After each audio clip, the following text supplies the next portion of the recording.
ਜਿਹੜਾ ਹੁਣ ਅੱਜ ਅਸੀਂ ਸਟਾਰਟ ਕਰਨਾ ਅਸੀਂ ਕਰਨਾ ਅਸੈਂਬਲੀ ਲੈਂਗੁਏਜ ਦਾ। ਅਸੈਂਬਲੀ ਲੈਂਗੁਏਜ ਦਾ ਐਜ਼ ਪਰ ਯੋਰ ਸਿਲੇਬਸ ਤੁਹਾਡੇ ਸਿਰਫ ਫੀਚਰਸ ਹੈ, features of assembly language, machine language ਅਤੇ ਅਸੈਂਬਲੀ ਲੈਂਗੁਏਜ ਵਿੱਚ ਕੰਪੈਰੀਜ਼ਨ, ਸੂਡੋ ਕੋਡ ਇੰਸਟਰਕਸ਼ਨਸ ਕੀ ਹੁੰਦੀਆਂ, ਅਤੇ ਅਸੈਂਬਲੀ ਲੈਂਗੁਏਜ ਨੂੰ ਤੁਸੀਂ ਯੂਜ਼ ਕਰਨਾ ਐਡੀਸ਼ਨ ਸਬਟਰੈਕਸ਼ਨ ਪ੍ਰੋਗਰਾਮ ਲਈ, ਉਸ ਤੋਂ ਮਲਟੀਪਲੀਕੇਸ਼ਨ ਵਿਦ ਸਬਰੂਟੀਨਸ, ਮਤਲਬ ਸਬਰੂਟੀਨਸ ਹੁੰਦਾ ਜਿਹੜਾ ਆਪਾਂ ਫੰਕਸ਼ਨਸ ਪੜ੍ਹਦੇ ਹੁੰਦੇ ਸੀ C++ 'ਚ, ਉਹਦੇ ਨਾਲ, ਐਂਡ ਬੇਸਿਕ ਇਨਪੁਟ ਆਊਟਪੁੱਟ। ਠੀਕ ਹੈ, ਸੋ ਅੱਜ ਅਸੀਂ ਕੋਸ਼ਿਸ਼ ਕਰਨੀ ਹੈ ਕਿ ਅਸੀਂ ਐਡੀਸ਼ਨ ਸਬਟਰੈਕਸ਼ਨ ਤੱਕ ਜਿਹੜਾ ਕਵਰ ਕਰ ਲਈਏ ਸਿਲੇਬਸ, ਅਤੇ ਉਸ ਤੋਂ ਬਾਅਦ ਜਿਹੜਾ ਮਤਲਬ ਮੈਂ ਸਿਰਫ ਤੁਹਾਨੂੰ ਓਨਾ ਕੁ ਦੱਸਣਾ ਜਿੰਨਾ ਕੁ ਸਿਲੇਬਸ ਦੇ ਅਕੋਰਡਿੰਗ ਹੈ। ਸੋ ਪਹਿਲਾਂ ਆਪਾਂ ਸਿੰਪਲ ਅਸੈਂਬਲੀ ਲੈਂਗੁਏਜ ਦੇਖ ਲੈਂਦੇ ਹਾਂ, ਅਤੇ ਉਸ ਤੋਂ ਬਾਅਦ ਜਿਹੜੇ ਪ੍ਰੋਗਰਾਮਸ ਹੈ ਸਿਰਫ 4 ਹੀ ਪ੍ਰੋਗਰਾਮ ਹੈ ਤੁਹਾਡੇ ਸਿਲੇਬਸ, ਆਪਾਂ 4 ਪ੍ਰੋਗਰਾਮ ਸਿਰਫ ਕਰਨੇ ਹੈ। ਠੀਕ ਹੈ, ਸੋ ਆਪਾਂ ਸਟਾਰਟ ਕਰਦੇ ਹਾਂ। ਸਭ ਤੋਂ ਪਹਿਲਾਂ ਤਾਂ ਅਸੈਂਬਲੀ ਲੈਂਗੁਏਜ ਹੁੰਦੀ ਕੀ ਹੈ। ਦੇਖੋ ਲੈਂਗੁਏਜ ਜਿਹੜੀ ਹੈ ਮਤਲਬ ਜਿਹਦੇ ਨਾਲ ਆਪਾਂ ਗੱਲਬਾਤ ਕਰਦੇ ਹਾਂ। ਠੀਕ ਹੈ, language means way of communication. Language is use to communicate, ਕਿ ਆਪਾਂ ਗੱਲਬਾਤ ਕਿਸੇ ਨਾਲ ਕਰਨਾ ਚਾਹੁੰਦੇ ਹਾਂ। ਠੀਕ ਹੈ, ਹੁਣ ਇੱਥੇ ਲੈਂਗੁਏਜ ਦਾ ਕੀ ਯੂਜ਼ ਹੈ ਜਾਂ ਅਸੈਂਬਲੀ ਲੈਂਗੁਏਜ ਦਾ ਮਤਲਬ ਕੀ ਹੈ, ਅਸੀਂ ਐਕਚੁਅਲ 'ਚ ਸਟੱਡੀ ਕਰ ਰਹੇ ਹਾਂ ਪ੍ਰੋਗਰਾਮਿੰਗ ਲੈਂਗੁਏਜ। ਠੀਕ ਹੈ, ਜਿੱਦਾਂ ਤੁਸੀਂ ਪ੍ਰੋਗਰਾਮਿੰਗ ਲੈਂਗੁਏਜ 'ਚ ਪੜ੍ਹਿਆ C++, ਠੀਕ ਹੈ, ਆਹ ਦੋ ਤੁਸੀਂ ਲੈਂਗੁਏਜ ਪੜ੍ਹ ਚੁੱਕੇ ਹੋ। ਇਹ ਹੈਗੀਆਂ high level languages. High level languages ਮਤਲਬ ਜਿਹੜੀਆਂ ਯੂਜ਼ਰ ਫਰੈਂਡਲੀ ਤੁਸੀਂ ਕਹਿ ਸਕਦੇ ਹੋ। ਠੀਕ ਹੈ, ਇਹਨਾਂ ਦੇ ਲੈਵਲਸ ਹੁੰਦੇ ਐਕਚੁਅਲ 'ਚ। ਅਸੀਂ ਅਲਟੀਮੇਟਲੀ ਜਿਹੜਾ ਸਾਡਾ ਗੋਲ ਹੁੰਦਾ ਅਸੀਂ ਹਾਰਡਵੇਅਰ ਕੋਲੋਂ ਕੰਮ ਕਰਵਾਉਣਾ। ਹਾਰਡਵੇਅਰ ਯਾਨੀ ਕਿ ਸਾਡਾ ਪ੍ਰੋਸੈਸਰ ਕਹਿ ਲਓ, ਕੰਪਿਊਟਰ ਕਹਿ ਲਓ, ਸਾਡੀ ਇਨਪੁੱਟ ਆਊਟਪੁੱਟ ਡਿਵਾਈਸਿਸ ਕਹਿ ਲਓ, ਕੁਛ ਵੀ ਤੁਸੀਂ ਇੱਥੇ ਮੰਨ ਸਕਦੇ ਹੋ ਕਿ ਆਪਾਂ ਮੇਨਲੀ ਹਾਰਡਵੇਅਰ ਕੋਲੋਂ ਪ੍ਰੋਸੈਸਿੰਗ ਕਰਵਾਉਣੀ ਹੁੰਦੀ, ਕੰਮ ਕਰਵਾਉਣਾ ਹੁੰਦਾ। ਸੋ ਇਹਦਾ ਮਤਲਬ ਅਸੀਂ ਹਾਰਡਵੇਅਰ ਨੂੰ ਕੁਛ ਕਹਿਣਾ ਚਾਹੁੰਦੇ ਹਾਂ। ਸੋ ਉਹਨੂੰ ਕਹਿਣ ਲਈ ਸਾਡੇ ਕੋਲ ਲੈਂਗੁਏਜਿਸ ਅਲੱਗ-ਅਲੱਗ ਤਰ੍ਹਾਂ ਦੀਆਂ ਹੈਗੀਆਂ। ਪ੍ਰੋਗਰਾਮਿੰਗ ਲੈਂਗੁਏਜਿਸ ਸਭ ਤੋਂ ਜਿਹੜੀ ਕਲੋਜ਼ ਟੂ ਹਾਰਡਵੇਅਰ ਹੈ ਦੈਟ ਇਜ਼ ਮਸ਼ੀਨ ਲੈਂਗੁਏਜ। ਇਹ ਸਭ ਤੋਂ ਕਲੋਜ਼ ਟੂ ਹਾਰਡਵੇਅਰ ਹੈ, ਮਤਲਬ ਹਾਰਡਵੇਅਰ ਮਸ਼ੀਨ ਲੈਂਗੁਏਜ ਨੂੰ ਹੀ ਡਾਇਰੈਕਟਲੀ ਸਮਝਦਾ। ਮਸ਼ੀਨ ਲੈਂਗੁਏਜ ਜਿਹਨੂੰ ਆਪਾਂ ਬਾਈਨਰੀ ਲੈਂਗੁਏਜ ਵੀ ਕਹਿੰਦੇ ਹਾਂ ਅਤੇ ਜਿਹਨੂੰ ਆਪਾਂ 0-1 ਦੀ ਫੋਰਮ 'ਚ ਵੀ ਕਹਿੰਦੇ ਹਾਂ, ਕਿ ਇਹਦੇ ਵਿੱਚ ਦੋ ਹੀ ਜਿਹੜੇ ਸਿੰਬਲਸ ਆਪਾਂ ਯੂਜ਼ ਕਰਦੇ 0 ਜਾਂ 1। ਠੀਕ ਹੈ, ਹਾਰਡਵੇਅਰ ਦਾ ਮਤਲਬ ਇੱਥੇ ਹੁਣ ਕੀ ਹੈ, ਡਾਇਰੈਕਟਲੀ ਸਮਝਣੇ ਦਾ ਕੀ ਮਤਲਬ ਹੈ ਕਿ ਜਦੋਂ ਆਪਾਂ ਕੰਮ ਕਰਦੇ ਅਸੀਂ ਕਰ ਰਹੇ CPU ਦੇ ਉੱਤੇ ਜਾਂ ਮੈਮਰੀ ਦੇ ਉੱਤੇ। ਠੀਕ ਹੈ, ਸੋ ਮੈਮਰੀ 'ਚ ਡਾਟਾ ਕਿਸ ਤਰ੍ਹਾਂ ਸਟੋਰ ਹੁੰਦਾ 0-1 ਦੀ ਫੋਰਮ 'ਚ, CPU 'ਚ ਡਾਟਾ ਕਿਸ ਤਰ੍ਹਾਂ ਹੁੰਦਾ 0-1 ਦੀ ਫੋਰਮ 'ਚ। ਸੋ ਜਦੋਂ ਆਪਾਂ ਇਹਦੇ ਨਾਲ 0-1 ਦੀ ਫੋਰਮ 'ਚ ਗੱਲ ਕਰਾਂਗੇ ਤਾਂ ਹਾਰਡਵੇਅਰ ਉਹਨੂੰ ਡਾਇਰੈਕਟਲੀ ਸਮਝਦਾ ਔਰ ਉਹਨੂੰ ਵਿਚਕਾਰ ਕੋਈ ਟਰਾਂਸਲੇਟਰ ਦੀ ਲੋੜ ਨਹੀਂ ਪੈਂਦੀ। ਠੀਕ ਹੈ, ਸੋ ਇਸ ਕਰਕੇ ਇਹਨੂੰ ਕਹਿੰਦੇ ਕਲੋਜ਼ੈਸਟ ਲੈਂਗੁਏਜ ਟੂ ਦਾ ਹਾਰਡਵੇਅਰ। ਉਸ ਤੋਂ ਬਾਅਦ ਜਿਹੜਾ ਸੈਕਿੰਡ ਨੰਬਰ ਆਉਂਦਾ ਉਹ ਆਉਂਦਾ ਅਸੈਂਬਲੀ ਲੈਂਗੁਏਜ ਦਾ। ਠੀਕ ਹੈ, ਅਸੈਂਬਲੀ ਲੈਂਗੁਏਜ ਜਿਹੜੀ ਹੈ ਉਹਦੇ ਵਿੱਚ ਵੀ ਅਸੀਂ ਮਸ਼ੀਨ ਲੈਂਗੁਏਜ ਦਾ ਹੀ ਯੂਜ਼ ਕਰਦੇ, ਪਰ ਫਰਕ ਕੀ ਹੈ, ਜਿਹੜੀ ਮਸ਼ੀਨ ਲੈਂਗੁਏਜ ਵਿੱਚ ਆਪਾਂ 0-1 ਨੂੰ ਲਿਖਾਂਗੇ, ਜੋ 0-1 ਲਿਖਿਆ ਹੋਊਗਾ ਉਹਦੇ ਕੁਛ ਨਿਮੋਨਿਕਸ, ਉਹਦੇ ਲਈ ਕੁਛ ਆਪਾਂ ਸਿੰਬਲਸ ਯੂਜ਼ ਕਰਦੇ ਹਾਂ। ਫਾਰ ਐਗਜ਼ਾਮਪਲ ਅਗਰ ਮੰਨ ਲਓ ਆਪਾਂ ਕਹਿੰਦੇ ਹਾਂ ਕਿ 0-0-1-1 ਦਾ ਮਤਲਬ ਮਲਟੀਪਲਾਈ ਹੈ ਮਸ਼ੀਨ ਲੈਂਗੁਏਜ ਦੇ ਵਿੱਚ, ਅਤੇ ਅਸੈਂਬਲੀ 'ਚ ਆਪਾਂ ਕੀ ਲਿਖਾਂਗੇ MUL। ਐਗਜ਼ਾਮਪਲ ਹੈ ਸਿਰਫ। ਠੀਕ ਹੈ, ਇਹ ਇਹਦਾ ਐਗਜ਼ੈਕਟ ਕੋਈ ਮੀਨਿੰਗ ਨਹੀਂ ਵੀ ਹੋ ਸਕਦਾ, ਮਤਲਬ ਮੈਂ ਸਿਰਫ ਆਈਡੀਆ ਦੱਸ ਰਿਹਾ ਕਿ ਅਗਰ ਮਸ਼ੀਨ ਦੇ ਵਿੱਚ ਤੁਸੀਂ 0-0-1-1 ਦਾ ਮਤਲਬ ਮਲਟੀਪਲਾਈ ਹੈ ਤਾਂ ਅਸੈਂਬਲੀ ਲੈਂਗੁਏਜ ਤੁਸੀਂ ਉਹਨੂੰ ਡਾਇਰੈਕਟਲੀ ਲਿਖ ਦਿਓ MUL। ਠੀਕ ਹੈ, ਔਰ ਹਾਈ ਲੈਵਲ ਲੈਂਗੁਏਜ ਤੁਸੀਂ ਕੀ ਲਿਖਦੇ ਹੋ, ਸਿਰਫ ਮਲਟੀਪਲਾਈ ਦਾ ਨਿਸ਼ਾਨ ਪਾਉਂਦੇ ਹੋ। ਠੀਕ ਹੈ, ਸੋ ਇਹ ਆਉਂਦੀ ਹਾਈ ਲੈਵਲ ਲੈਂਗੁਏਜ। ਹੁਣ ਬਿਕੋਜ਼ ਹਾਰਡਵੇਅਰ ਨਾ ਡਾਇਰੈਕਟਲੀ ਅਸੈਂਬਲੀ ਲੈਂਗੁਏਜ ਨੂੰ ਸਮਝ ਸਕਦਾ, ਨਾ ਹੀ ਹਾਈ ਲੈਵਲ ਨੂੰ ਸਮਝ ਸਕਦਾ, ਇਸ ਕਰਕੇ ਅਸੈਂਬਲੀ ਲੈਂਗੁਏਜ ਨੂੰ ਹਾਰਡਵੇਅਰ ਲੈਂਗੁਏਜ ਕਨਵਰਟ ਕਰਨ ਲਈ ਜਾਂ ਮਸ਼ੀਨ ਲੈਂਗੁਏਜ ਕਨਵਰਟ ਕਰਨ ਲਈ ਅਸੀਂ ਕਿਹਦਾ ਯੂਜ਼ ਕਰਦੇ ਹਾਂ, ਅਸੈਂਬਲਰ ਦਾ, ਔਰ ਹਾਈ ਲੈਵਲ 'ਚ ਆਪਾਂ ਯੂਜ਼ ਕਰਦੇ ਕੰਪਾਈਲਰ ਜਾਂ ਇੰਟਰਪ੍ਰੇਟਰ ਦਾ। ਠੀਕ ਹੈ, ਸੋ ਇਹ ਬੇਸਿਕ ਜਿਹਾ ਆਈਡੀਆ ਕਿ ਆਪਾਂ ਲੈਂਗੁਏਜਿਸ ਨੂੰ ਕਿਉਂ ਯੂਜ਼ ਕਰਦੇ ਹਾਂ ਜਾਂ ਉਹਨਾਂ ਦੀ ਕੀ ਟਾਈਪਸ ਹੈ ਅਤੇ ਕਿਸ ਤਰ੍ਹਾਂ ਯੂਜ਼ ਕੀਤੀਆਂ ਜਾਂਦੀਆਂ। ਹੁਣ ਆਪਾਂ ਬੁੱਕ ਦੇ ਅਕੋਰਡਿੰਗ ਸਟੱਡੀ ਕਰ ਲੈਂਦੇ ਹਾਂ ਕਿ ਸਭ ਤੋਂ ਪਹਿਲਾਂ ਮਸ਼ੀਨ ਲੈਂਗੁਏਜ ਕੀ ਹੁੰਦੀ ਹੈ। ਠੀਕ ਹੈ, ਮਸ਼ੀਨ ਲੈਂਗੁਏਜ, ਠੀਕ ਹੈ, ਜਿਵੇਂ ਅਸੀਂ ਪਹਿਲੇ ਸਟੱਡੀ ਕੀਤਾ ਕਿ it is directly understood bye the computer. Understood bye ਦ, ਅਸੀਂ ਉੱਥੇ ਹੁਣ ਹਾਰਡਵੇਅਰ ਹੀ ਯੂਜ਼ ਕਰਦੇ ਹਾਂ, ਬਾਏ ਦਾ ਹਾਰਡਵੇਅਰ ਵਰਡ। ਠੀਕ ਹੈ, ਜਾਂ ਕੰਪਿਊਟਰਸ ਤੁਸੀਂ ਕਹਿ ਸਕਦੇ ਹੋ। ਹੁਣ ਇਹਦੇ ਵਿੱਚ ਅਸੀਂ ਆਲਰੇਡੀ ਗੱਲ ਕਰ ਚੁੱਕੇ ਹਾਂ ਕਿ ਕਿਉਂਕਿ ਆਪਾਂ ਮੈਮਰੀ ਦੇ ਵਿੱਚ ਵੀ ਇਸ ਤਰ੍ਹਾਂ 0-1 ਦੀ ਫੋਰਮ 'ਚ ਡਾਟਾ ਸਟੋਰ ਕਰ ਰਹੇ ਹਾਂ ਔਰ 0-1 ਦੀ ਫੋਰਮ ਦੇ ਵਿੱਚ ਹੀ ਆਪਾਂ ਇੰਸਟਰਕਸ਼ਨ ਸੈਂਡ ਕਰ ਰਹੇ ਹਾਂ, ਇਸ ਕਰਕੇ ਇਹਨਾਂ ਨੂੰ ਕੋਈ ਵੀ ਕਨਵਰਜ਼ਨ ਦੀ ਲੋੜ ਨਹੀਂ ਹੈ। ਠੀਕ ਹੈ, ਸੋ ਉਸ ਤੋਂ ਬਾਅਦ ਆਏਗਾ ਤੁਹਾਡਾ ਅਸੈਂਬਲੀ ਲੈਂਗੁਏਜ।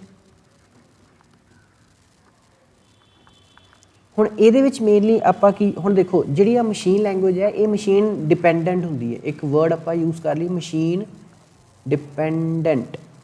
मशीन डिपेंडेंट का मतलब हर मशीन टू मशीन आ वेरी करती है। वेरी करती मतलब किसी मशीन के उत्ते इस इंस्ट्रक्शन का मल्टीप्लाई हो सकता, किसी मशीन के उत्ते इस इंस्ट्रक्शन का मतलब मल्टीप्लाई हो सकता। ठीक है, उन्होंने कहते मशीन डिपेंडेंट मतलब मशीन के अकॉर्डिंगली भाषा जी है वो चेंज हो जाती है, कोड चेंज होते हैं। हुण क्यों होंदी है मैं आइडिया जो सिर्फ दे देना कि जो आप 32 बिट कहने साढ़े को प्रोसैसर है, 64 बिट प्रोसैसर है, तो वो एक च इंस्ट्रक्शन सैट जो यूज़ करते 32 बिट का, एक च 64 बिट का।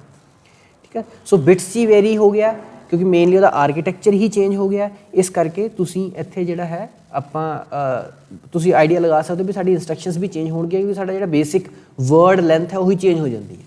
ठीक है, जिहड़ा हिंदी च कुछ वर्ड्स के मीनिंग कुछ होर होगा, उस वर्ड में अगर तुसीं पंजाबी लैंगुएज च बोलना तो वह वर्ड कुछ होर होगा, इक्वलेंट नहीं होंदा।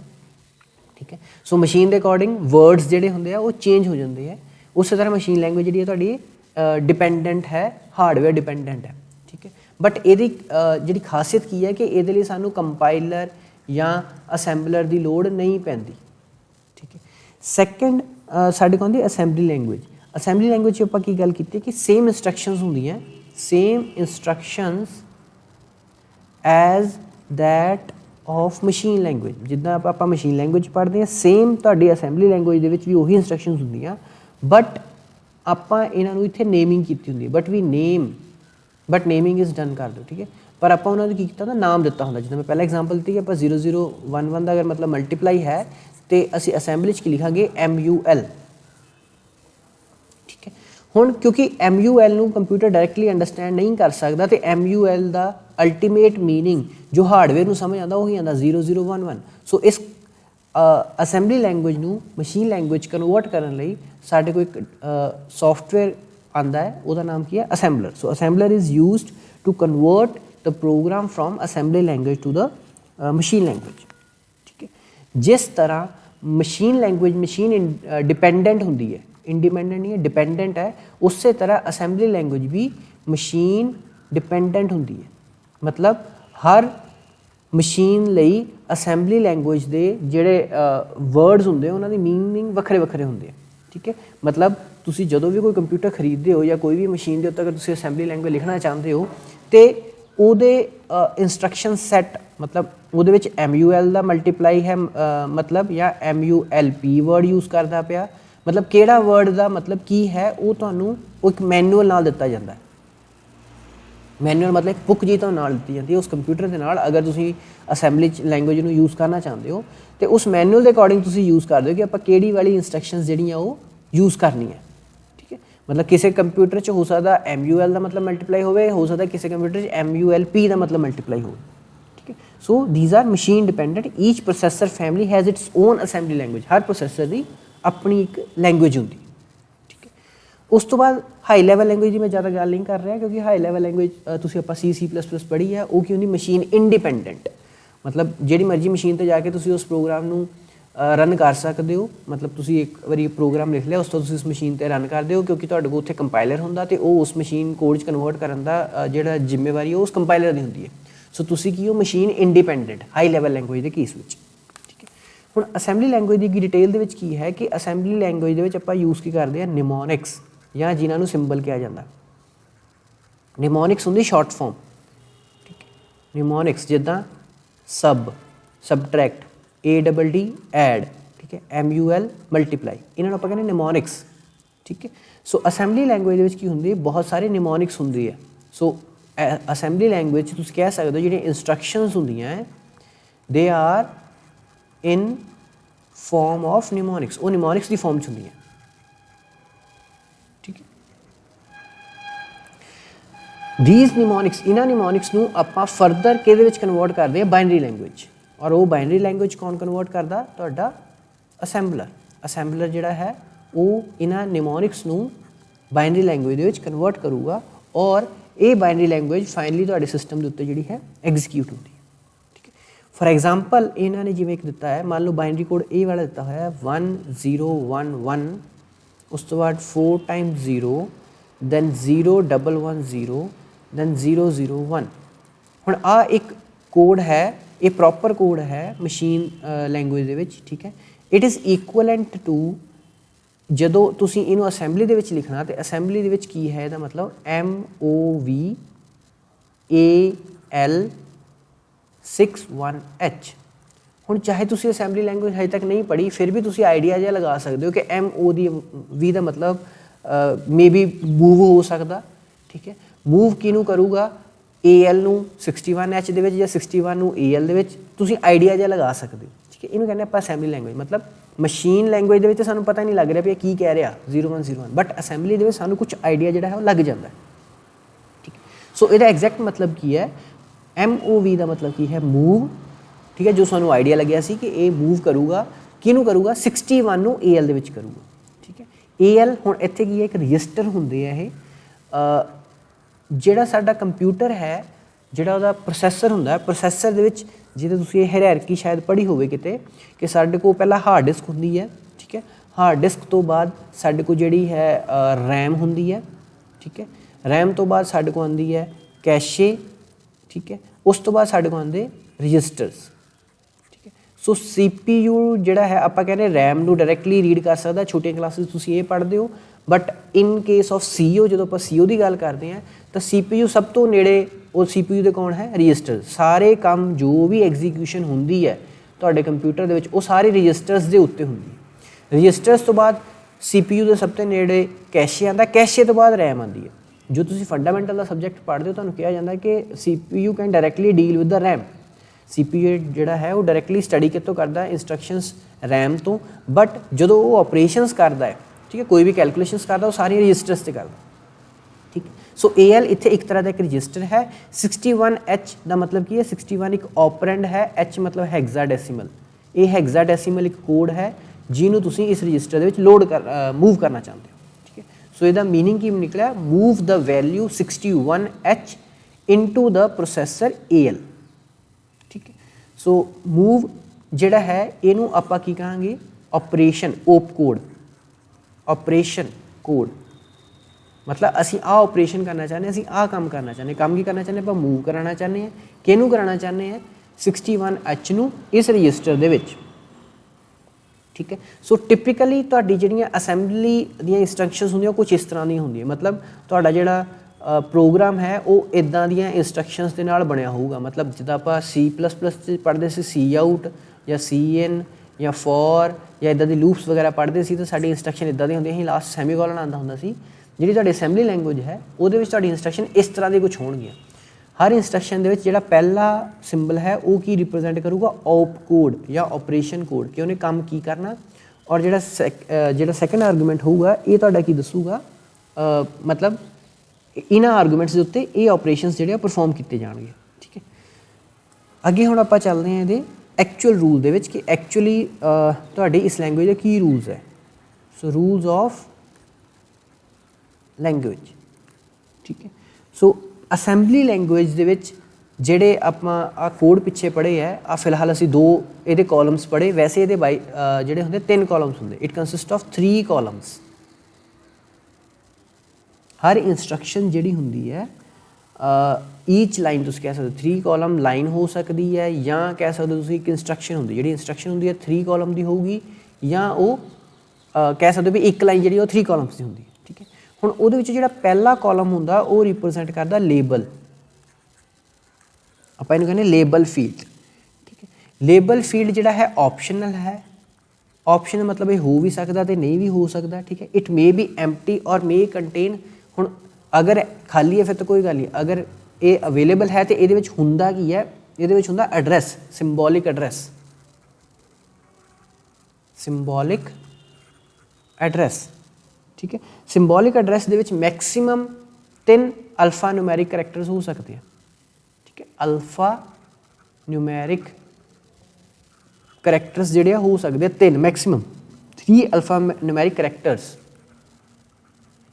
ਔਰ ਜਿਨ੍ਹਾਂ ਵਿੱਚੋਂ ਪਹਿਲਾ ਕਰੈਕਟਰ ਜਿਹੜਾ ਹੈ that should be always a letter, ਔਰ ਉਹ ਹਮੇਸ਼ਾ ਕੀ ਹੋਣਾ ਚਾਹੀਦਾ, ਲੈਟਰ। ਔਰ ਅਗਰ ਤੁਸੀਂ ਲੇਬਲ ਫੀਲਡ ਨੂੰ ਖ਼ਤਮ ਕਰਦੇ ਹੋ ਤੇ ਉਸ ਤੋਂ ਬਾਅਦ ਤੁਹਾਨੂੰ ਉਹਦੇ ਲਾਸਟ ਕੀ ਲਗਾਉਣਾ ਪੈਂਦਾ, ਕੌਮਾ, ਠੀਕ ਹੈ। ਮਤਲਬ ਤੁਸੀਂ ਇਹਨੂੰ ਟਰਮੀਨੇਟ ਕਿਹਨਾਂ ਕਰਦੇ ਹੋ, ਕੌਮਾ ਦੇ ਨਾਲ। ਯਾਨੀ ਕਿ ਹੁਣ ਆਪਾਂ ਇੰਸਟਰਕਸ਼ਨ ਜਿਹੜੀ ਲਾਸਟ 'ਚ ਬਣਾਉਂਦੇ ਹਾਂ। ਨੈਕਸਟ ਜਿਹੜੀ ਹੈ ਤੁਹਾਡਾ ਆਏਗਾ ਇੰਸਟਰਕਸ਼ਨ ਫੀਲਡ, ਜਿਹੜਾ ਸੈਕੰਡ ਕਾਲਮ ਹੈ ਉਹ ਕਿਹਨੂੰ ਰਿਪਰੈਜ਼ੈਂਟ ਕਰਦਾ, ਇੰਸਟਰਕਸ਼ਨ ਫੀਲਡ ਨੂੰ, ਵਿਚ ਮੇ ਬੀ ਮਸ਼ੀਨ ਇੰਸਟਰਕਸ਼ਨ ਔਰ ਸੂਡੋ ਇੰਸਟਰਕਸ਼ਨ। ਹੁਣ ਇੰਸਟਰਕਸ਼ਨ ਫੀਲਡ ਕਿਹਨੂੰ ਰਿਪਰੈਜ਼ੈਂਟ ਕਰਦਾ, ਜਾਂ ਤੇ ਕੋਈ ਮਸ਼ੀਨ ਇੰਸਟਰਕਸ਼ਨ ਹੋਊਗੀ,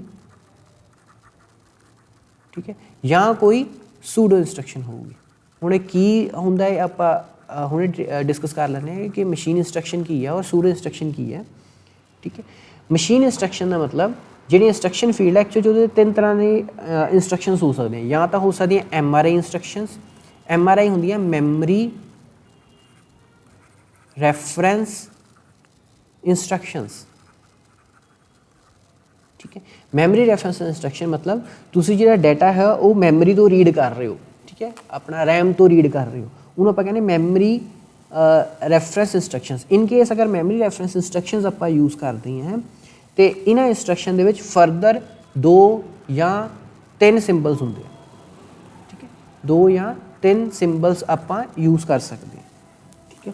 first of these must B 3 letter symbol. ਇਹਨਾਂ ਤਿੰਨ ਸਿੰਬਲ ਆਪਾਂ ਯੂਜ਼ ਕਰ ਰਹੇ, ਤਿੰਨਾਂ ਦੇ ਵਿੱਚੋਂ ਮੈਕਸਿਮਮ ਅਗਰ 3 ਹੈ, ਤਿੰਨਾਂ ਦੇ ਵਿੱਚੋਂ ਹੁਣ ਇਸਦਾ 3 ਹਿੱਸੇ ਬਣ ਗਏ ਨਾ। ਜਿਹੜਾ ਪਹਿਲਾ ਹੈ ਇਹ ਤੁਹਾਡਾ ਇੱਕ ਆਪਰੇਸ਼ਨ ਕੋਡ ਨੂੰ ਰਿਪਰੈਜ਼ੈਂਟ ਕਰੇਗਾ, ਆਪਰੇਸ਼ਨ ਕੋਡ ਨੂੰ ਰਿਪਰੈਜ਼ੈਂਟ ਕਰੂਗਾ। ਜਿਹੜਾ ਸੈਕੰਡ ਹੈ ਉਹ ਐਡਰੈਸ ਨੂੰ ਰਿਪਰੈਜ਼ੈਂਟ ਕਰੂਗਾ, ਔਰ ਜਿਹੜਾ ਲਾਸਟ ਹੈ ਉਹ ਸਿਰਫ ਇਨਡਾਇਰੈਕਟ ਐਡਰੈਸ ਨੂੰ ਰਿਪਰੈਜ਼ੈਂਟ ਕਰਦਾ, ਠੀਕ ਹੈ। ਇਹਦੀ ਐਗਜ਼ਾਮਪਲ ਆਪਾਂ ਜਿਵੇਂ ਲੈ ਲੈਂਦੇ ਐਡ OPR, ਠੀਕ ਹੈ। ਸੋ ਇਹ ਰਿਪਰੈਜ਼ੈਂਟ ਕਰਦਾ ਹੁਣ ਡਾਇਰੈਕਟ ਨੂੰ। ਦੇਖੋ ਹੁਣ ਮੈਮਰੀ ਕੀ ਕਰ ਰਿਹਾ, ਆਪਾਂ ਐਡ ਕਰ ਰਹੇ ਹਾਂ ਜੋ ਵੀ OPR ਦੇ ਵਿੱਚ ਪਿਆ ਹੋਇਆ, ਠੀਕ ਹੈ। ਇਹ ਮੈਂ ਅੱਗੇ ਡਿਟੇਲ ਦੱਸ ਦਿੰਦਾ। ਐਡ ਕੀ ਕਰ ਰਹੇ ਹਾਂ, ਹੁਣ ਇਹ ਮੈਮਰੀ ਰੈਫਰੈਂਸ ਇੰਸਟਰਕਸ਼ਨ ਹੈ, ਇਹ 'ਚ ਸਿਰਫ ਆਪਾਂ ਕਿਹਾ 2 ਜਾਂ 3 ਸਿੰਬਲ ਯੂਜ਼ ਕਰਾਂਗੇ, ਆਪਾਂ 2 ਸਿੰਬਲ ਯੂਜ਼ ਕੀਤੇ ਆ, ਫਸਟ ਸਿੰਬਲ ਆ ਸੈਕੰਡ। ਸੋ ਫਸਟ ਸਿੰਬਲ ਕੀ ਦੱਸ ਰਿਹਾ, ਆਪਰੇਸ਼ਨ ਕੋਡ, ਕਿ ਤੁਸੀਂ ਆਪਰੇਸ਼ਨ ਕਰਨਾ, ਕੀ ਆਪਰੇਸ਼ਨ ਕਰਨਾ, ਐਡ। ਸੈਕੰਡ ਕਿਹਨੂੰ ਰਿਪਰੈਜ਼ੈਂਟ ਕਰ ਰਿਹਾ, ਐਡਰੈਸ ਨੂੰ, ਮਤਲਬ ਇਸ ਐਡਰੈਸ 'ਤੇ ਜੋ ਪਿਆ ਹੋਇਆ ਉਹਨੂੰ ਤੁਸੀਂ ਐਡ ਕਰਨਾ, ਠੀਕ ਹੈ। ਅਗਰ 3 ਸਿੰਬਲ ਯੂਜ਼ ਹੋਣਗੇ ਤਾਂ ਫਿਰ ਆਪਾਂ ਕੀ ਕਰਾਂਗੇ, ਐਡ OPR ਦੀ ਜਗ੍ਹਾ ਹੁਣ ਆਪਾਂ PTR ਕੋਈ ਨਾਮ ਦੇ ਦਿੱਤਾ, ਠੀਕ ਹੈ, ਇਸ ਮੈਮਰੀ ਐਡਰੈਸ ਦੇ ਉੱਤੇ ਇਨਡਾਇਰੈਕਟ। ਇਨਡਾਇਰੈਕਟ ਦਾ ਮਤਲਬ ਕੀ ਹੁੰਦਾ, ਜਿੱਦਾਂ ਆਪਾਂ ਕਹਿੰਦੇ ਤੂੰ ਫਲਾਨੀ ਥਾਂ ਚਲੇ ਜਾਈਂ, ਉੱਥੇ ਜਾ ਕੇ ਤੈਨੂੰ ਪਤਾ ਲੱਗੂਗਾ ਵੀ ਤੂੰ ਅੱਗੇ ਕਿੱਥੇ ਜਾਣਾ, ਹੁਣ ਆਪਾਂ ਕਹਿੰਦੇ ਇਨਡਾਇਰੈਕਟ। ਇੱਕ ਤਾਂ ਆਪਾਂ ਸਿੱਧਾ ਕਹਤਾ ਕਿ ਤੂੰ ਇਸ ਜਗ੍ਹਾ 'ਤੇ ਚਲਾ ਜਾ, ਠੀਕ ਹੈ। ਹੁਣ ਤਾਂ ਆਪਾਂ ਕਹਤਾ ਡਾਇਰੈਕਟ, ਮਤਲਬ ਅਗਰ ਇੱਥੇ ਸਾਡਾ ਮੰਨ ਲਓ ਅਸੀਂ 10 ਨੂੰ ਐਡ ਕਰਨਾ ਚਾਹੁੰਦੇ, ਅਸੀਂ ਕਹਿੰਦੇ ਵੀ ਐਡਰੈਸ ਲੋਕੇਸ਼ਨ 100 'ਤੇ ਸਿੱਧੇ ਚਲੇ ਜਾਓ, ਤਾਂ ਉਹਨੂੰ ਕਹਤਾ ਡਾਇਰੈਕਟ ਐਡਰੈਸ। ਅਗਰ ਆਪਾਂ ਕਿਹਾ 100 ਲੋਕੇਸ਼ਨ 'ਤੇ ਜਾ, ਉੱਥੇ ਆਪਾਂ ਇੱਕ ਕੋਈ ਹਿੰਟ ਦਿੱਤਾ ਹੋਊਗਾ, ਯਾਨੀ ਕਿ ਅਗਲਾ ਐਡਰੈਸ ਦਿੱਤਾ ਹੋਊਗਾ ਵੀ ਤੂੰ ਇੱਥੋਂ ਜਾ ਕੇ 150 'ਤੇ ਜਾਣਾ, ਅਤੇ 150 'ਤੇ ਜਾ ਕੇ ਤੈਨੂੰ ਐਕਚੁਅਲੀ 10 ਮਿਲੂਗਾ, ਠੀਕ ਹੈ। ਸੋ ਇਹ ਕੀ ਹੋ ਗਿਆ, indirect address. So I Ki represent ਕਰਦਾ, ਇਨਡਾਇਰੈਕਟ ਐਡਰੈਸ। ਇੰਸਟਰਕਸ਼ਨ ਫੀਲਡ ਦੇ ਵਿੱਚ ਫਸਟ ਹੋ ਗਿਆ ਤੁਹਾਡਾ MRI, ਸੈਕੰਡ ਤੁਹਾਡਾ ਹੋ ਗਿਆ ਟਾਈਪ ਜਿਹੜੀ ਹੁੰਦੀ ਨੋਨ MRI, ਜਾਂ ਜਿਹਨਾਂ ਨੂੰ ਆਪਾਂ ਕਹਿੰਦੇ ਹਾਂ register reference input output instructions, register reference input output instructions. ਇਹਨਾਂ ਨੂੰ ਆਪਾਂ ਨੋਨ MRI ਵੀ ਕਹਿੰਦੇ ਵੀ ਨੋਨ ਮੈਮਰੀ ਰੈਫਰੈਂਸ ਇੰਸਟਰਕਸ਼ਨਸ। ਕਿ ਆਪਾਂ ਹੁਣ ਮੈਮਰੀ ਨੂੰ ਨਹੀਂ ਇੱਥੇ ਰੈਫਰ ਕਰ ਰਹੇ, ਆਪਾਂ ਕਿਹਨੂੰ ਰੈਫਰ ਕਰ ਰਹੇ ਹਾਂ, ਡਾਇਰੈਕਟਲੀ ਰਜਿਸਟਰਸ ਨੂੰ। ਵੀ ਰੈਫਰ ਰਜਿਸਟਰਸ, ਜਾਂ ਤੁਸੀਂ ਕਹਿ ਸਕਦੇ ਹੋ ਆਪਾਂ ਰਜਿਸਟਰਸ ਦੇ ਉੱਤੇ ਡਾਇਰੈਕਟਲੀ ਆਪਰੇਸ਼ਨਸ ਕਰਨੇ, ਵੀ ਆਪਰੇਟ ਔਨ ਰਜਿਸਟਰਸ, ਆਪਾਂ ਰਜਿਸਟਰਸ ਦੇ ਉੱਤੇ ਡਾਇਰੈਕਟਲੀ ਆਪਰੇਟ ਕਰਦੇ ਹਾਂ। ਸੋ ਇਹਨਾਂ ਦੇ ਵਿੱਚ ਕੀ ਹੁੰਦਾ, it don't have address part, ਇਹਨਾਂ ਦੇ ਵਿੱਚ ਐਡਰੈਸ ਪਾਰਟ ਨਹੀਂ ਹੁੰਦਾ। ਹੁਣ ਇੱਦਾਂ ਦਾ ਕਿਉਂ ਹੈ, ਕਿਉਂਕਿ ਆਪਾਂ ਗੱਲ ਕੀ ਕੀਤੀ ਵੀ CPU ਜਿਹੜਾ ਹੈ ਉਹ ਹਮੇਸ਼ਾ ਅਸੈਸ ਕਿਹਨੂੰ ਕਰਦਾ, ਡਾਇਰੈਕਟਲੀ ਰਜਿਸਟਰਸ ਨੂੰ ਅਸੈਸ ਕਰਦਾ। ਸੋ ਅਗਰ ਰਜਿਸਟਰਸ ਨੂੰ ਅਸੈਸ ਕਰਦਾ ਹੈ ਤੇ ਉਸ ਕੇਸ 'ਚ ਰੈਮ ਦਾ ਤਾਂ ਕੋਈ ਮਤਲਬ ਯੂਜ਼ ਹੀ ਨਹੀਂ ਹੈ। ਸੋ ਇਟ ਮੀਨਸ ਆਪਾਂ ਮੈਮਰੀ ਨੂੰ ਰੈਫਰ ਨਹੀਂ ਕਰਦੇ। ਹੁਣ ਇਹਦੇ ਵਿੱਚ ਕੀ ਹੁੰਦਾ, ਜਿੱਦਾਂ ਇੱਕ ਇੰਸਟਰਕਸ਼ਨ ਹੈ CLA, ਠੀਕ ਹੈ, ਕਲੀਅਰ ਐਕਿਊਮੂਲੇਟਰ ਇਹਨੂੰ ਕਹਿੰਦੇ ਆ, ਠੀਕ ਹੈ। ਸੋ ਐਕਿਊਮੂਲੇਟਰ ਇੱਕ ਰਜਿਸਟਰ ਹੈ, AC ਨਾਮ ਦਾ ਹੁੰਦਾ ਹੈ। AC ਤੁਹਾਡਾ ਇੱਕ ਰਜਿਸਟਰ ਹੈ। ਜਿਹੜੀਆਂ ਆਪਾਂ ਇੰਸਟਰਕਸ਼ਨਸ ਦੀ ਗੱਲ ਕਰ ਰਹੇ ਹਾਂ, ਇਹ ਜਿਹੜੀਆਂ ਤੁਸੀਂ ਸਟੱਡੀ ਕਰੋਗੇ ਤੁਸੀਂ ਇੰਸਟਰਕਸ਼ਨ ਸੈੱਟ, ਜਿਹੜਾ ਆਪਾਂ ਯੂਨਿਟ 3 ਦੇ ਵਿੱਚ ਪੜ੍ਹਨਾ ਹੈ, ਠੀਕ ਹੈ। ਇੰਸਟਰਕਸ਼ਨ ਸੈੱਟ ਦੇ ਵਿੱਚ ਜਾਂ ਤੁਸੀਂ ਇੰਸਟਰਕਸ਼ਨ ਸਾਈਕਲ ਦੇ ਵਿੱਚ ਵੀ ਤੁਹਾਨੂੰ ਇਹ ਚੀਜ਼ਾਂ ਕਲੀਅਰ ਹੋ ਜਾਣਗੀਆਂ। ਉੱਥੇ ਆ ਸਾਰੀਆਂ ਜਿਹੜੀਆਂ ਹੈ ਨਾ ਇੰਸਟਰਕਸ਼ਨਸ ਦਿੱਤੀਆਂ ਹੁੰਦੀਆਂ। ਸੋ CLA ਦਾ ਮਤਲਬ ਕੀ ਹੈ, ਕਲੀਅਰ AC, ਮਤਲਬ AC ਨਾਮ ਦਾ ਇੱਕ ਰਜਿਸਟਰਸ ਹੈ, ਉਹਨੂੰ CPU ਡਾਇਰੈਕਟ ਅਸੈਸ ਕਰਦਾ। ਅਤੇ ਜਦੋਂ ਆਪਾਂ CLA ਲਿਖਿਆ, ਸਾਨੂੰ ਹੋਰ ਕੁਝ ਦੱਸਣ ਦੀ ਲੋੜ ਨਹੀਂ, ਇਹਦੇ ਨਾਲ ਆਟੋਮੈਟਿਕਲੀ ਕੰਪਿਊਟਰ ਨੂੰ ਪਤਾ ਲੱਗ ਗਿਆ ਕਿ ਮੈਂ AC ਦੇ ਵਿੱਚ ਜੋ ਕੁਝ ਵੀ ਪਿਆ ਉਹਨੂੰ ਮੈਂ ਕਲੀਅਰ ਕਰ ਦੇਣਾ, ਯਾਨੀ ਕਿ ਉਹਨੂੰ ਮੈਂ 0 ਕਰ ਦੇਣਾ, ਠੀਕ ਹੈ।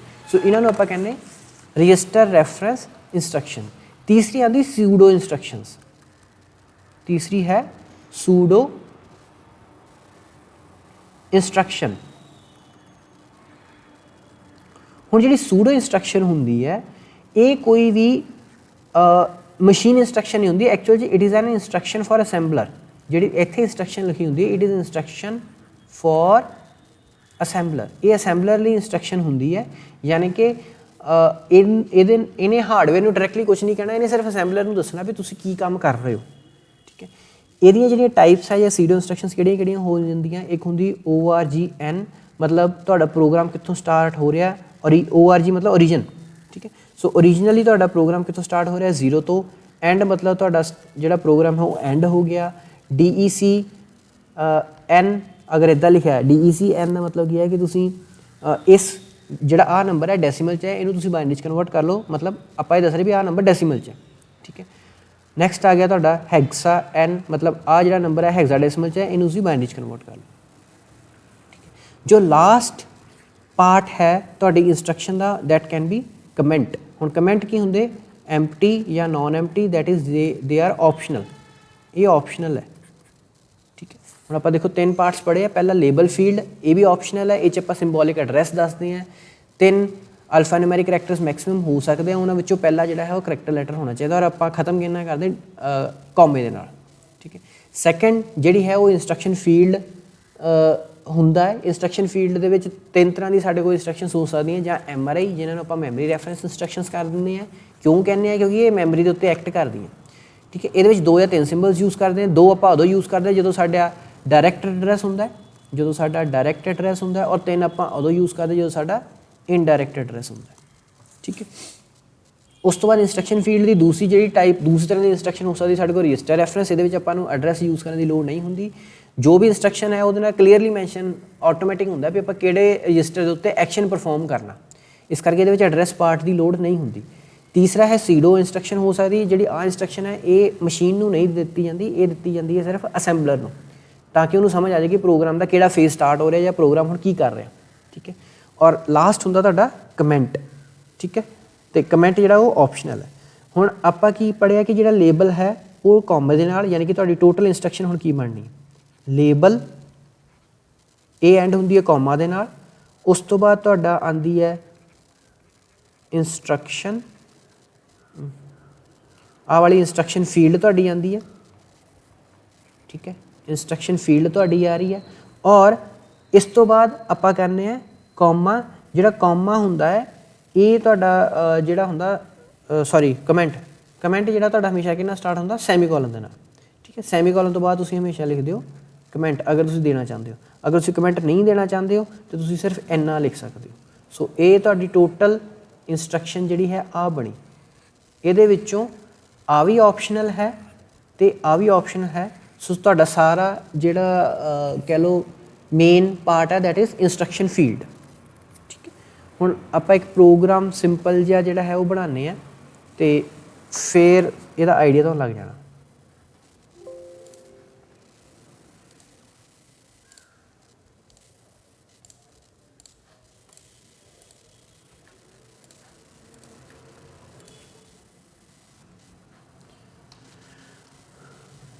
ਹੁਣ ਆਪਾਂ ਜਿਹੜਾ ਇੱਥੇ ਪ੍ਰੋਗਰਾਮ ਬਣਾਉਣ ਲੱਗੇ ਅਸੀਂ ਕਰਦੇ ਹਾਂ ਸਿੰਪਲ ਐਡੀਸ਼ਨ ਦਾ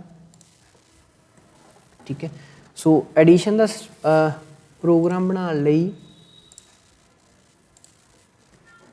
ਆਪਾਂ ਇੰਸਟਰਕਸ਼ਨਸ ਲਿਖਣੇ ਮਤਲਬ ਆਪਾਂ ਅਸੈਂਬਲੀ ਦਾ ਪ੍ਰੋਗਰਾਮ ਲਿਖਣਾ ਹੁਣ ਜਿਹੜਾ ਆਪਾਂ ਇਹ ਪ੍ਰੋਗਰਾਮ ਲਿਖਾਂਗੇ ਇਹ ਜਰਨਲ ਜਿਹਾ ਪ੍ਰੋਗਰਾਮ ਹੋਊਗਾ ਠੀਕ ਹੈ ਇਹ ਤੁਸੀਂ ਐਗਜ਼ਾਮ ਦੇ ਪੁਆਇੰਟ ਆਫ ਨੂੰ ਇੱਥੇ ਲਿਖ ਸਕਦੇ ਹੋ ਠੀਕ ਹੈ ਪ੍ਰੋਗਰਾਮ ਟੂ ਐਡ 2 ਨੰਬਰਸ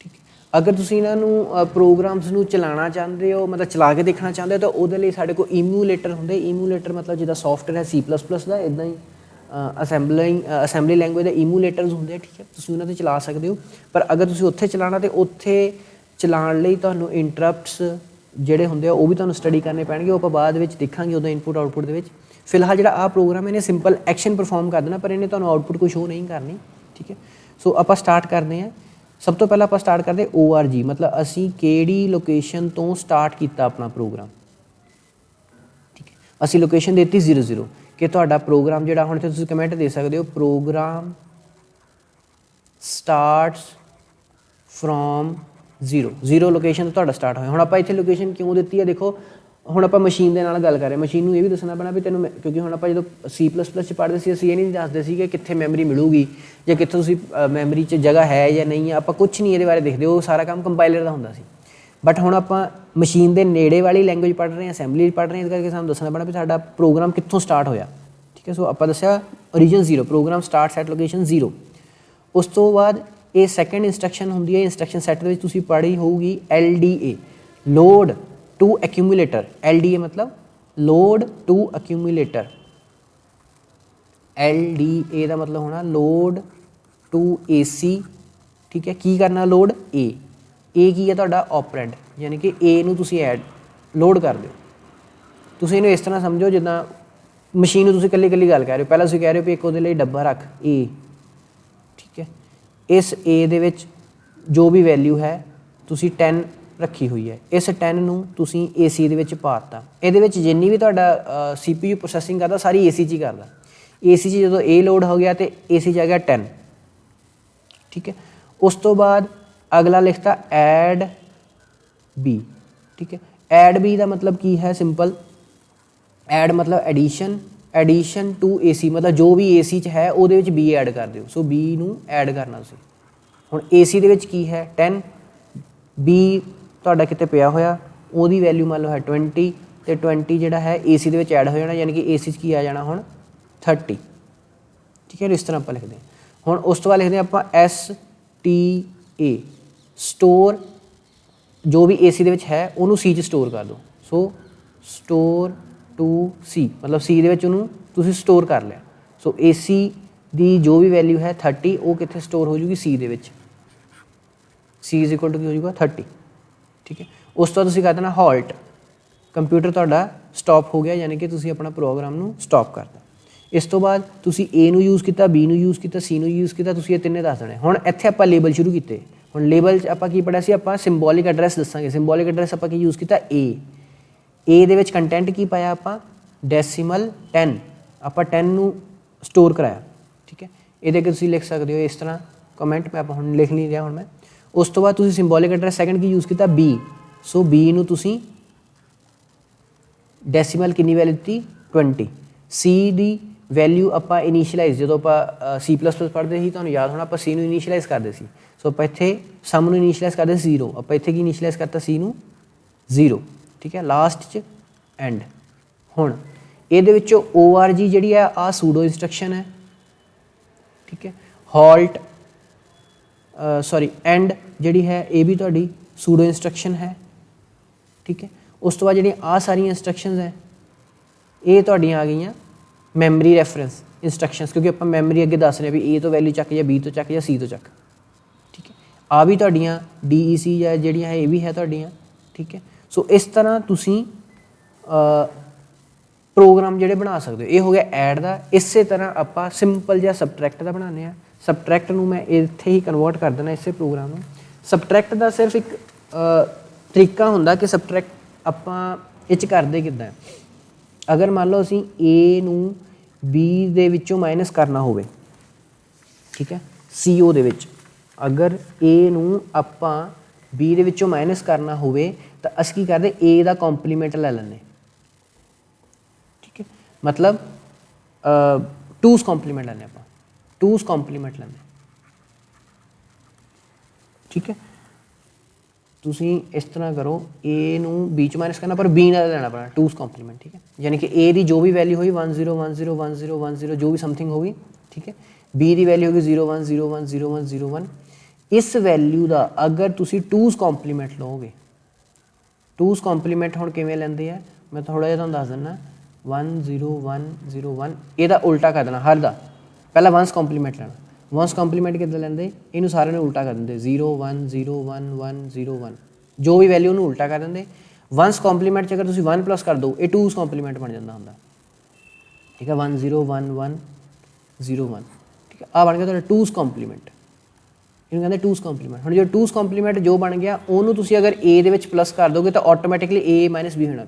ਯਾਨੀ ਕਿ ਕੰਪਿਊਟਰ ਦੇ ਵਿੱਚ ਆਪਾਂ ਸਿੱਧਾ A ਮਾਈਨਸ B ਦਾ ਕੋਈ ਫੰਕਸ਼ਨ ਨਹੀਂ ਹੈ।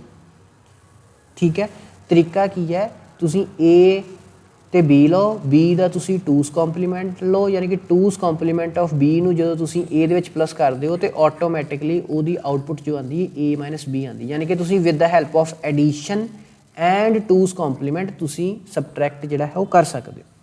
ਸੋ ਉਹਦੇ ਬੇਸਿਸ ਤੇ ਆਪਾਂ ਸਿੰਪਲ ਜਿਹਾ ਇੱਕ ਪ੍ਰੋਗਰਾਮ ਬਣਾ ਦਿੰਦੇ ਹਾਂ। ਇਸੇ ਪ੍ਰੋਗਰਾਮ ਨੂੰ ਆਪਾਂ ਕਨਵਰਟ ਕਰ ਦਿੰਦੇ ਹਾਂ। ਆਪਾਂ ਲਿਖਿਆ org0, ਯਾਨੀ ਕਿ 0 ਤੋਂ ਤੁਹਾਡਾ ਪ੍ਰੋਗਰਾਮ ਸਟਾਰਟ ਹੋ ਗਿਆ। ਹੁਣ ਤੁਸੀਂ LDA ਪਹਿਲਾਂ ਤੁਸੀਂ ਲੋਡ ਟੂ ਐਕਿਊਮੂਲੇਟਰ, ਹੁਣ ਇਹ ਯਾਦ ਰੱਖਣਾ ਕਿ ਸਾਰੇ ਕੰਮ ਐਕਿਊਮੂਲੇਟਰ 'ਚ ਹੁੰਦੇ।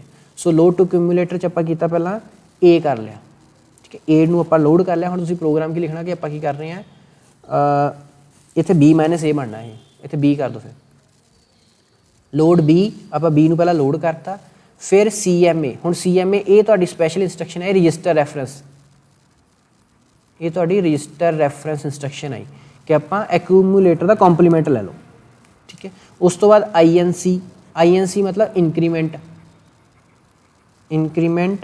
AC, ਮਤਲਬ ਇੰਕਰੀਮੈਂਟ ਨੂੰ AC ਦੇ ਵਿੱਚ ਜੋ ਵੀ ਵੈਲਿਊ ਨੂੰ ਇੰਕਰੀਮੈਂਟ ਕਰ ਦਿਓ। ਹੁਣ ਆਟੋਮੈਟਿਕਲੀ ਕੀ ਬਣ ਗਿਆ ਇਹ ਤੁਹਾਡਾ 2's ਕੰਪਲੀਮੈਂਟ, ਠੀਕ ਹੈ। ਹੁਣ ਇਹਦੇ ਵਿੱਚ ਤੁਸੀਂ ਕੀ ਕਰਨਾ, ਐਡ ਤੁਹਾਡੀ ਮੈਮਰੀ ਰੈਫਰੈਂਸ ਹੈ, ਤਾਂ ਐਡ ਕੀ ਤੁਸੀਂ ਕੀਤਾ A, ਠੀਕ ਹੈ।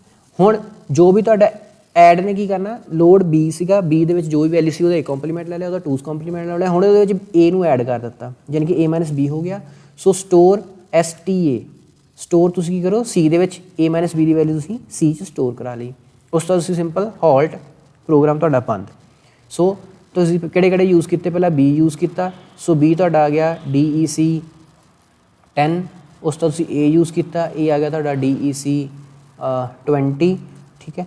ਲਾਸਟ ਤੁਹਾਡਾ C ਆ ਗਿਆ, C ਤੁਸੀਂ ਕਰਤਾ DEC 0, ਠੀਕ ਹੈ। ਲਾਸਟ ਤੁਸੀਂ ਕਰਤਾ ਐਂਡ।